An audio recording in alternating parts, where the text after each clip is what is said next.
Hello and welcome to Ipsa Dixit, a podcast on legal scholarship. My name is Brian Fry and I'm your host, the Associate Professor of Law at the University of Kentucky College of Law, and my guest today is Richard H. Underwood, Edward T. Breathitt Professor of Law at UK College of Law, and he's going to be talking about his two books, Crime Song, True Crime Stories from Southern Murder Ballads, and Gaslight Lawyers, Criminal Trials and Exploits in Gilded Age, New York. So, hello, welcome to the show. Hello, Brian. So great to have you here. So I thought maybe we could start by talking about Crime Song for about 15 minutes, and then maybe after that we can talk about Gaslight Lawyers as well. So for listeners who might not already be familiar with the term, Rick, what is a murder ballad anyway, and how did you become interested in them? Well, I guess I became interested because I'm a child of the 50s and 60s when there was something of a folk revival. And lots of people, believe it or not, were interested in folk music then.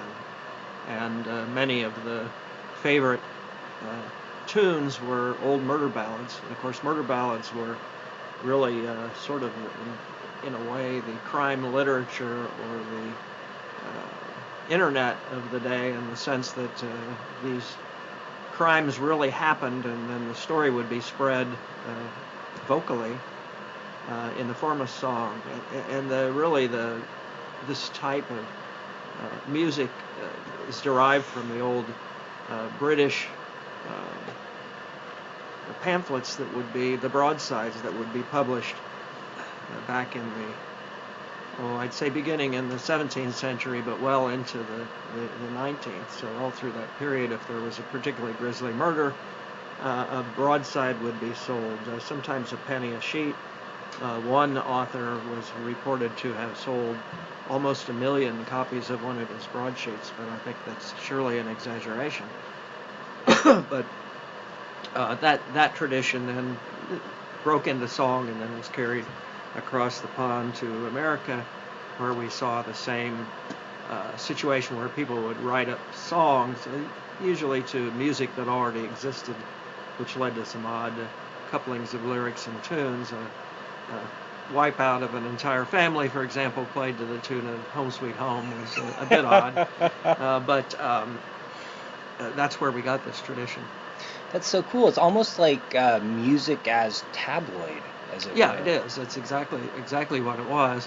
Although, of course, people would wonder, well, why were these songs popular? And the truth is, part of it was people like scary stories, and the people who see an accident and can't turn their face away from it, and all the scary stuff we see on TV. But also these were thought to have a moral cast to them, where regardless of what the true facts, the ballads would ultimately morph so that the victim was perhaps more virtuous than she really was, and the the killer was more evil, and of course he would always hang at the end, even though a lot of times that didn't happen.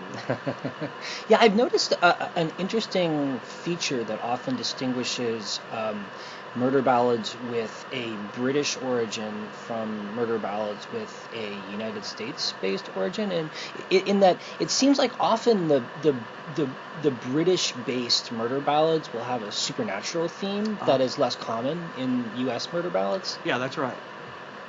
The older British ballads, you frequently see the boy kills the girl. That's usually the scenario, although sometimes it's reversed. But at the end of the ballads, frequently, let's say a parrot will appear. What the hell is the parrot doing there? And part of that, I suppose, was the exotic factor of the British Empire stretching out, since I'm not sure that many parrots are native to, say, Sussex or Kent. But the parrot actually stood for, in many cases, immortality. Sometimes they stood for the conscience that is watching the killer, and always the possibility the parrot may tell on him, which has actually happened in some real cases, believe it or not. Interesting. It's like a symbolic element. It's a symbolic element, yes. That's really cool. So in your book, you tell the true story of quite a few different murder ballads. And I was wondering if you could share a couple of your favorites. Okay, well, I have, there are 24 main ballads, each in a separate little chapterette, I guess you could call it. If you were to look at first I'll hold it up so that the radio listeners can see all of the, it's festooned with stickers from awards, which of course you can't see, but that's all right. Trust me, it's festooned with awards. We've actually sold one or two books too, which is encouraging. But I have it broken up in, for example, one chapter is The Real Murdered Girls, another is Ballads Where the Girls Fight Back, and then I have other chapters, for example, Mobs and Murder Ballads, or where mobs are involved, usually a lynching, and Family Affairs is where we slaughter whole families. You can't slaughter enough people in these ballads. But some of my favorites, of course, one of my favorites is Oh Me Wise, which goes back to the very, very early 19th century in America. It's kind of the grandmother of all these murdered girls ballads. It was in North Carolina. But two I particularly like are from Kentucky. 7 of my ballads are from Kentucky. Most are virtually unknown because they never really hit it big on the folk circuit for whatever reason. Right. But, so Rick, when these songs became popular, was it usually a function of the song itself, or often a function of particular performers who did versions that people found especially interesting? Well, of course, the original ballads, particularly in Kentucky, were lyrics right out of the newspaper, and local people were perpetuating or preserving the story of the murder that occurred in their area. But the ones that people know now, as you say, were picked up by maybe the Carter family, somebody like that, and the ballad became popular, and then maybe it was inherited by some of Dolly Parton or someone like that who picks up the ballad and sings it. That's why the ones I spent the most time researching were obscure, because they were never picked up by a celebrity like that. Right, so the stories weren't as well known, and there Right. was more work to be done digging up the information. Oh, yeah. And in fact, I still, since the book's gone out, people who claim to be related to some of the victims or the killers have contacted me, and some students in Pikeville, they actually had a course based on the Crime Song book, and those students went out and gathered more information that I could add to a second edition. It's very interesting. Fantastic. Well, why don't you tell the story of one of the Kentucky ballads? Well, I think one of my favorites is Stella Kenny. Stella was kind of an awkward or a gawky girl. She was supposed to be very tall, but had something wrong with her mouth. I suspect it was a cleft palate. But she was sent by her father to help uncle, whose name was Fraser, spelled about 5 different ways, even in the reports.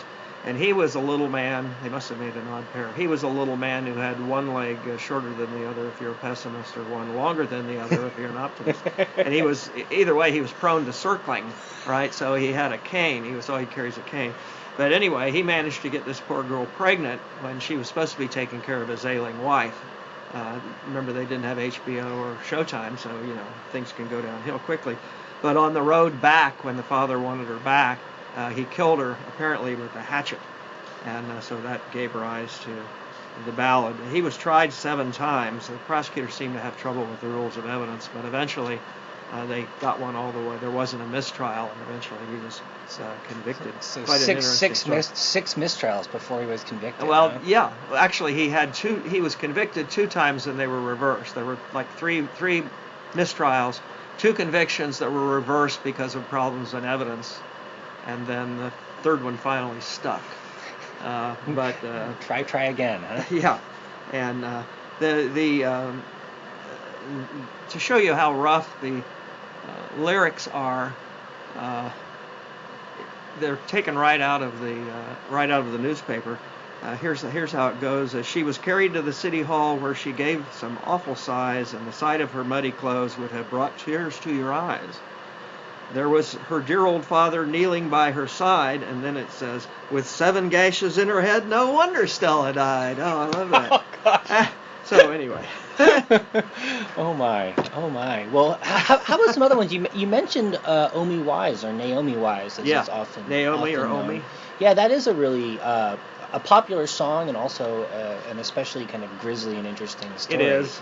She was, of course, the ballad went through all the permutations that are being handed down and polished. So someone that was particularly wasn't virtuous to begin with becomes a very virtuous maiden who's killed by the bad guy. Actually, usually in many versions, the bad guy gets his just desserts when in fact he was never convicted of her murder. Indeed, in some versions of the ballad, in Kentucky in particular, he runs off with the army and is never tried for anything. Actually, that's conflated with another Kentucky ballad called Lula Byers. But if you get this book has about 90 illustrations or photographs, and we actually commissioned some original art and also the art of a North Carolina artist, Molly Stoughton, who has some really beautiful pictures that accompany the Omi Wise ballad. So there's a lot of art in here. You can see that where the guy's pulling Omi's body out of the water. So we tried to incorporate different art media with this. So it's some graphic art, some music, mostly history from a lawyer's point of view. So I look at the stories as a trial lawyer would look at it. Cool. So what happened to Omi Wise? Well, she was drowned. The boy who kills her promises to marry her. She's pregnant. Actually, she'd had one child before, but she's pregnant. He wants to move up the social ladder, so he decides to get rid of her. And he tells her to meet him near Adams's Spring, at the site of which I actually have a photograph that, of course, was made years afterward.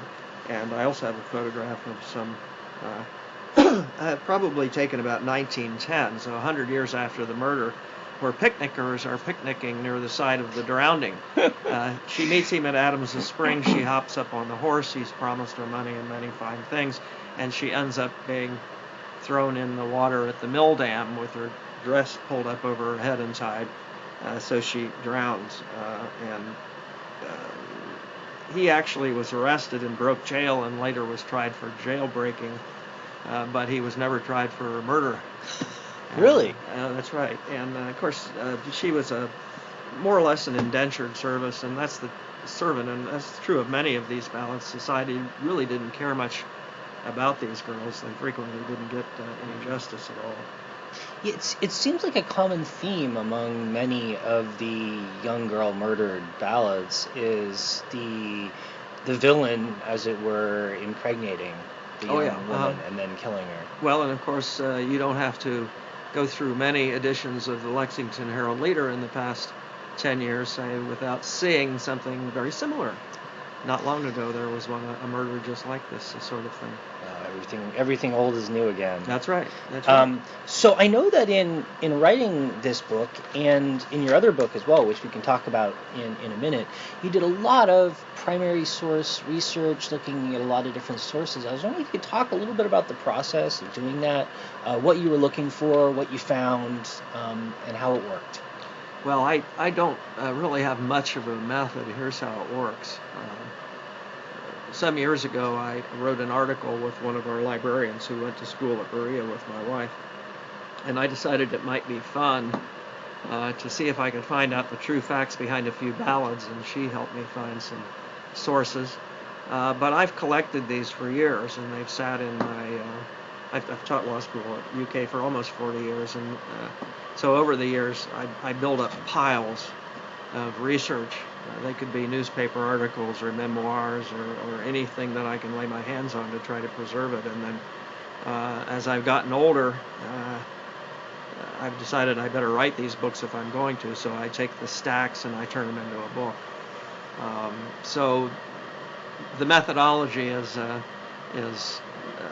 the work is in the research, but it's done over time. The writing's actually pretty easy. Once you get a theme, once you get the vision of what you want to do. And I always like these books to be a little bit, maybe the bubble's a little off-center, as we say, because that makes them interesting. Some authorial voice in there, as it were. Yeah, sure. So when it comes to the actual recordings of murder ballads, do you have particular songs that you find particularly well performed? Well, I think some of the best versions of these can be found on the old Smithsonian Folkways series.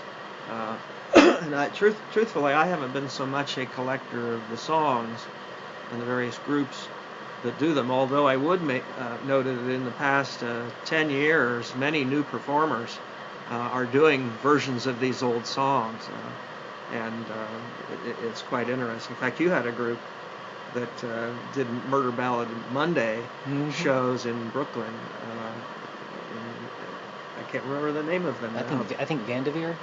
Well, Vanderveer does that, Yeah. But the group that was at your house party. Oh, right, Charming Disaster. Charmy's Disaster. Yeah, they're really good, and they did the Murder Ballad Mondays in Brooklyn. So lots of new artists, also some graphic artists. So it's been interesting, and we have a web page, and in the books I make reference to these new artists, whether they're musical performers or people in the fine arts that are interested, so people can know about it.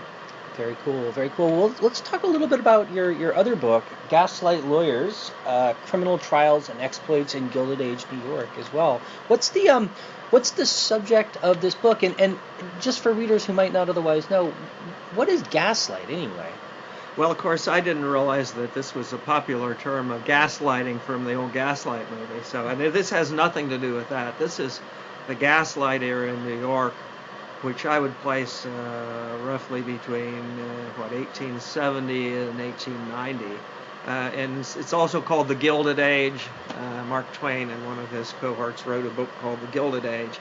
And many people are interested in this, although I would say that most of us probably never got any education about that period of American history in our history classes in high school, certainly.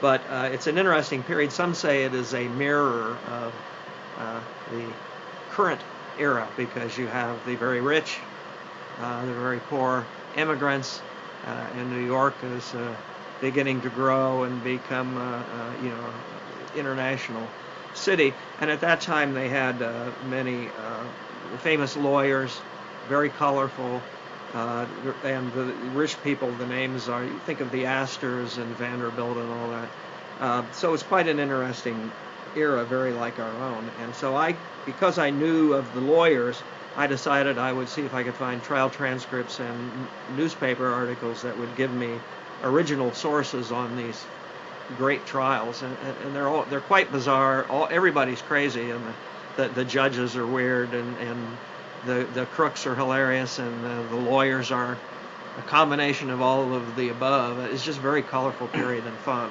Even a ghastly murder can be fun in the Gaslight era. Right. Well, why don't you share some of your favorite stories from the book? Okay. Again, I'll open the festooned, highly awarded cover. Yeah, I stipulate the cover is in fact festooned with awards. And by the way, I'll be a cheap commercial. I'll be at Apollo Pizza in Richmond. If any of you are, they have a reader series. So I'll be there at 8 o'clock Thursday if you're in the area, and you can have a beer down there at Apollo Theater. Boy, I'm already in New York City. No, Apollo Pizza in Richmond, a place that's actually owned by two of my former students. They're everywhere. But anyway, the way I designed the book was to tell the story of generations of lawyers. So I begin with the famous William Howe, Big Bill Howe. He does many of the criminal cases, especially with insanity defense. And then he is later challenged by a group of younger lawyers, and I go through their experiences with Howe and then their later cases. They become quite famous, and then ultimately they get to the end of their road. But one of the cases of interesting I call the Frenchie. And what happened was, this was at the time of the Gaslight era, Victorian era, turning into Edwardian era in England, where prostitutes were ended up sliced up in the Whitechapel area, Jack the Ripper. And so the New Yorkers are discussing that in their yellow journalist press, and they say they'd never get away with that stuff in New York City. And of course a body turns up that looks like a Jack the Ripper murder, and the Ripperologists are still in search of Jack the Ripper. I'm not particularly interested in Jack, if there ever was a Jack, but I'd stir everybody up with that note. But the police decide that they better solve this, so they find somebody basically to frame. And so this is the story of poor Frenchie, who was a former French soldier who had come over after being discharged from the Moroccan Wars. And he basically is a beggar and con artist, but he gets the murder pinned on him, is convicted, but ultimately pardoned. But it's quite an interesting story. Jacob Paris, the famous reporter, and others proved that the trail of blood that the police followed was actually not there when they first arrived on the scene, if you know what I mean. So there may have been planted evidence. That's a great one. The other one is Maria Barbala. Do you have time for a couple? Sure, yeah. Maria was a young immigrant woman who was seduced by a cad, and when he decided not to marry her, he said something to the effect that only pigs married. She went home and got a razor and then came back. He was sitting in a saloon, and she got up behind him and slit his throat from ear to ear. Oh, my. So she was then to be tried for murder. And when we were in New York, my wife and I and my daughter, we went around trying to find the scenes of all these murders. And most of them were now McDonald's or big hotels. But this particular place where the saloon was is still there. Huh. It's a residential place, and I got pictures of it. But anyway, Maria was convicted. She couldn't speak much English, and the trial was something of a travesty. But the next generation of lawyers I talked about, who used to struggle with Hal, had finally gotten better with experience, and they represented Maria in her second trial. They were supported by an American who had married an Italian count, so money came into play to help Maria. And they actually, I say, concocted a defense theory that she was the victim of psychic epilepsy, which is BS. But anyway, so they managed to come up with this defense, and the jury let her go on the second trial. What exactly is psychic epilepsy? It's anyway? Something that somebody made up, quite frankly. Yeah. But anyway, and hers was not the only psychic epilepsy case. But basically what happened in this era was the defense lawyers would find an expert witness, an alienist, you've heard that term, an early psychiatrist, and they weren't very sound in their theory or anything. And they tended to cancel each other out in these trials because on the same set of facts they'd all have different opinions. But what the defense lawyers would do is inject a mental states defense, an insanity, some kind of wild insanity play, so that they could bring in all the bad stuff about the victim that they weren't supposed to bring in. Uh-huh. So the jury could basically say, we're not going to miss this guy. Good thing she killed him. I would have too. And so they're not supposed to do that, but it works like a charm if the judge lets you get away with it. So that's what is woven through all these trials and what makes it so much fun. Yeah, one thing I really enjoyed about this book in particular was how you brought your experience teaching evidence, professional responsibility, and other classes at the law school into talking about lawyering during that period. Maybe you could talk a little bit about that? Yeah, I've taught evidence for almost 40 years, and trial practice. They brought me here to the law school supposedly to teach trial practice and litigation skills. But, excuse me. I was able to find, in many cases, original transcripts. Many of you don't recall because you're too young, but back in the 70s, New York was going bankrupt, and so the officials were throwing away all of their court records and whatnot.